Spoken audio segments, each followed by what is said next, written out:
Hi everyone, welcome to this video on lesson 5 of the variation and inheritance scheme of work. So this lesson is on Punnett squares, and I'm just going to talk you through how I would model this. In fact, I'm using examples that I already modeled with some students earlier on this year.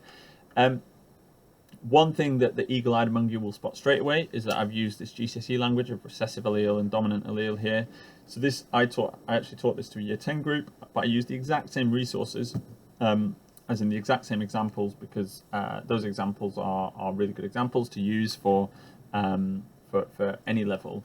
And there is a big question mark. I said in the previous video, there's a big question mark as to whether we should actually do Punnett squares in this unit at Key Stage 3, or whether that takes us too far into the kind of the DNA model and so on that we kind of didn't want to focus on, because we didn't want this unit to be GCSE light.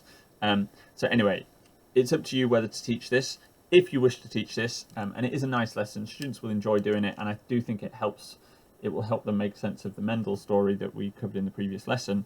Then this is how I would go about it. So before I get drawing my Punnett square, the first thing that I do is explain how Mendel was breeding a yellow purebred P, this is worked example number 1, with a green purebred P. And what I do then is introduce this notation of the capital Y's and lowercase y's, which again at GCSE students will be taught this. That's the alleles. They'll talk about homozygous. These are both homozygous genotypes. How to think about that. So I've introduced that notation, and again this is where it's challenging, because it depends whether you want to talk about alleles or just say each of these is contributing to hereditary units, and both of these are the dominant hereditary units, or alleles, which lead to yellow pea plants. And you can say that if this dominant one, which we denote with a capital Y, is present in the offspring, then that offspring is always going to end up being yellow.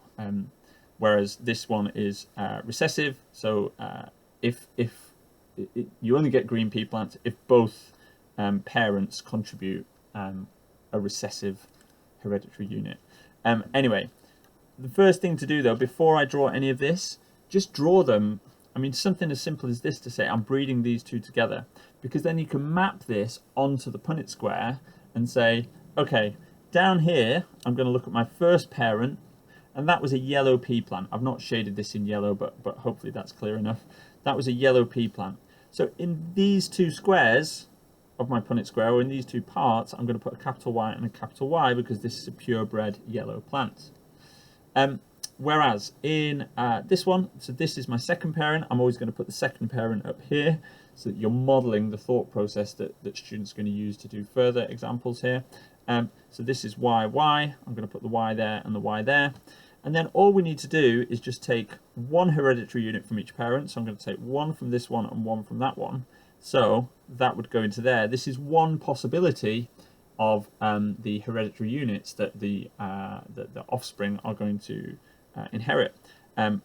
Likewise, I can do Y, capital Y, and put that into there. Y, capital Y, sorry, capital Y, Y, capital Y, Y, and so on. And you can see that they all come out exactly the same. And then what you want to do is just stress to students that because all of these contain a dominant hereditary unit or a dominant allele, they're all going to display that characteristic, or as we'd call them, their phenotype is all going to be yellow peas. So these are all yellow, none of those is shaded green.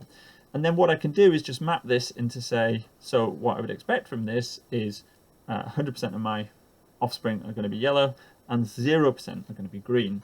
And I can show this here by relating this back to the story I told in the previous lesson. So well, look, when I bred the purebred yellow with the purebred green, I got all yellow. So it kind of makes sense. So this is where I said the Punnett squares are helpful in explaining that story. So what we can do next is, I mean, there's another example in the next one, but what would be useful, I must have done it on a whiteboard in that lesson.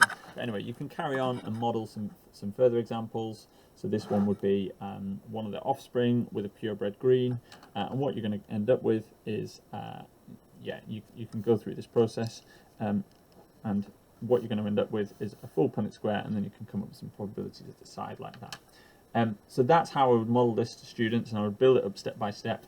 I suppose the key thing to emphasize is to start with the concrete and then map that onto the more abstract Punnett square. And students should get the hang of this pretty quickly. You will need to correct them. They will put things in the wrong place. They'll put 2 Y's in each box or things like that. So you're going to have to practice this a few times and model it and check they can do it on whiteboards before you let them loose on the independent examples.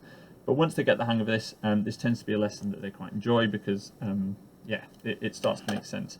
And there's all sorts of other examples you could use. I've used the pea plants here to tie it into Mendel. But XY chromosomes is a good example that you can use for male and female, and there's other examples that you'll see in the slides too.